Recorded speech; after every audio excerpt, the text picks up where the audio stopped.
আছে এই তরকারি। হ্যাঁ, গুড মর্নিং গাইস, আমি আশিক আর তোমরা দেখছো আশিক শেখ ব্লগ বাংলা। আজকে ব্লগ শুরু করার সঙ্গে সঙ্গে ব্লগ শুরু করার আগে থেকে হচ্ছে প্রচণ্ড হারে বৃষ্টি। বাইরের ভিডিও আজকে কিছু দেখাতে পারবো না। আজকে নিয়ে আসা হয়েছে চিকেন, আর এসছে আমার ভাবি আর আমার বৌদি আর আমার ভাইজি তাসনিম। নিয়ে আসা হয়েছে চিকেন রান্না হবে মাটির চুলাতে।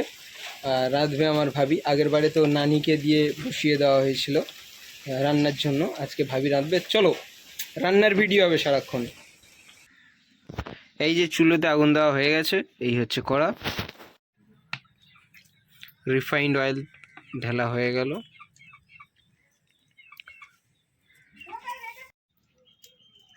এবারে দেওয়া হলো পেঁয়াজ,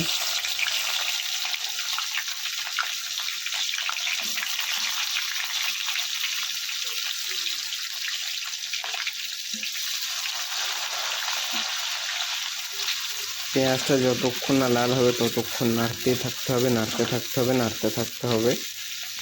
এ ভাই, আমি কিন্তু রাঁধুনি না, আমি শুনে শুনে বলছি সব। পেঁয়াজ লাল হয়ে যাওয়ার পরে রসুন দিয়ে দিল।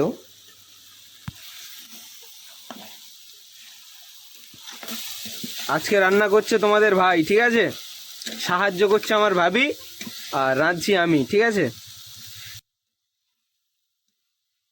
এই আদা দিয়ে দেওয়া হলো, এই ভাবি হলুদ দিয়ে দিল।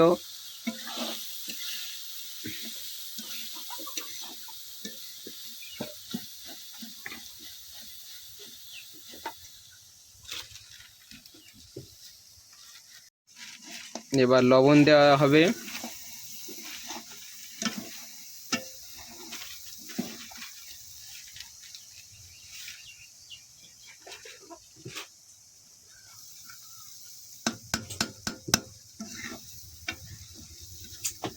তারপরে দেওয়া হলো লঙ্কার গুঁড়ো।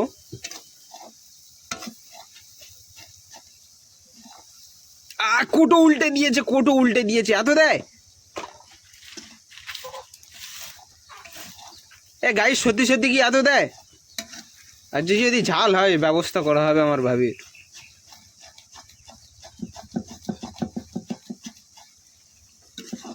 এইবারে দেওয়া হবে মাংস, মানে হচ্ছে চিকেন।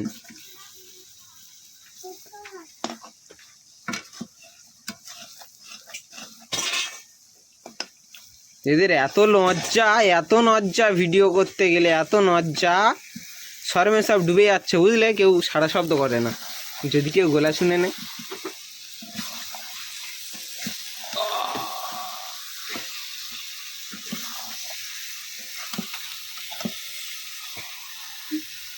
এই তো বেলচার মতো কষ্ট করতে হচ্ছে। মেয়েরা সত্যি এত কষ্ট করে? ভাবি তুমি ধরো, এই আমার দ্বারা হবে না, পাক মারো, ধরো।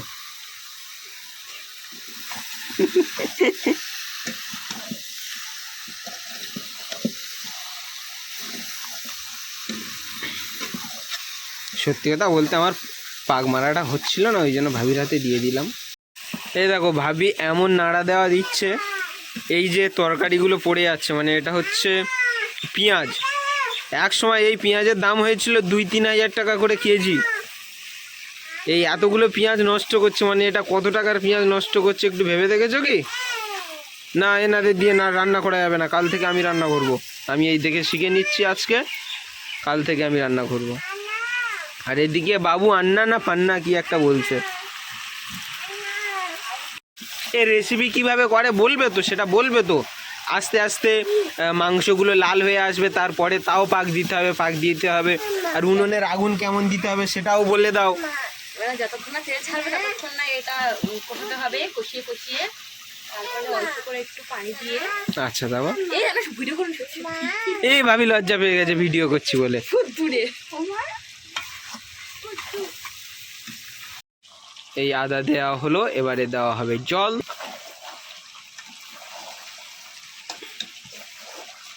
পাক দেওয়া হচ্ছে, দেখো আমাদের ভাবির হাতের পাকটা দেখো, শুধু টেস্ট তো এই পাকে হবে।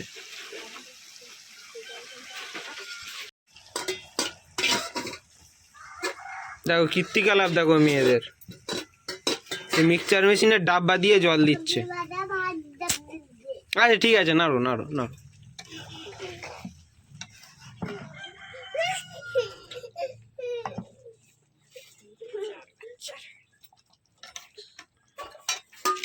আচ্ছা ভাবি, জল তো ঢেলে দিলে, মানে পানিটা ঢেলে দিলে, তা তেলটা কখন ছাড়বে? এখনো তো বললে না তেলটা কখন ছাড়বে।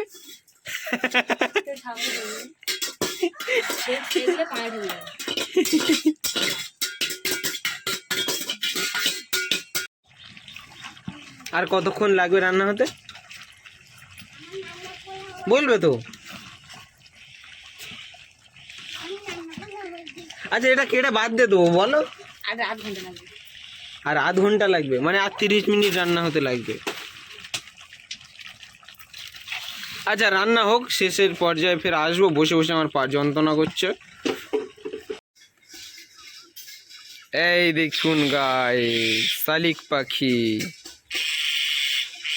আর এই ওর মারা। আচ্ছা তোমার বাচ্চার কাছ থেকে সরে যাচ্ছে, চেঁচানোর কোনো দরকার নেই। সমস্যাটা হয়েছে কি, সমস্যাটা হয়েছে যে বাচ্চাগুলো আমাদের তাল গাছে উঠেছিল। ওঠার পরে কাগে বাচ্চাগুলো ধরে ধরে নিয়ে চলে যাচ্ছিলো। প্রায় 6টা মতো বাচ্চা উঠেছিল, সব ধরে নিয়ে চলে গেছে। এই দুটো ছিল, ওই জন্য আব্বু বললো যে ধরে রেখে দিই, যতদিন না বড় হচ্ছে ততদিন রেখে দিই, বড় হয়ে যাওয়ার পরে ছেড়ে দেওয়া হবে এদেরকে। না তো কাগে ধরে নিয়ে খেয়ে ফেলছিল, ওই জন্য এদেরকে রেখে দেওয়া। আর আরও একটা যেটা আছে সেটাও দেখাচ্ছি, আমাদের মিঠু। এই যে মিঠু, মিঠু। তো গাইজ এই তরকারি রান্না হয়ে গেছে, এই কমপ্লিট হয়ে গেছে তরকারি। এবারে খাওয়ার পালা। দেখতে পাচ্ছেন তরকারিটা কত সুন্দর হয়েছে। আমি খেয়ে টেস্ট করে নিয়েছি, ভালোই টেস্ট হয়েছে। রান্না করেছে আমার ভাবি। আমার ভাবি সত্যি সুন্দর রান্না করে।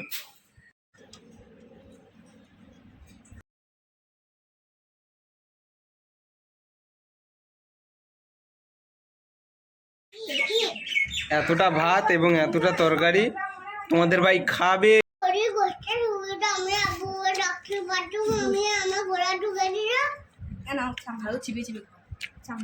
হেভি টেস্ট হয়েছে। আমার ভাবি হচ্ছে কামারুদের মেয়ে, তা আমি বলি কামারুদের মেয়ের তরকারি হেভি টেস্ট হয়েছে। আর এই যে হচ্ছে আমার ভাইজি, হেভি টেস্ট, হেভি হেভি।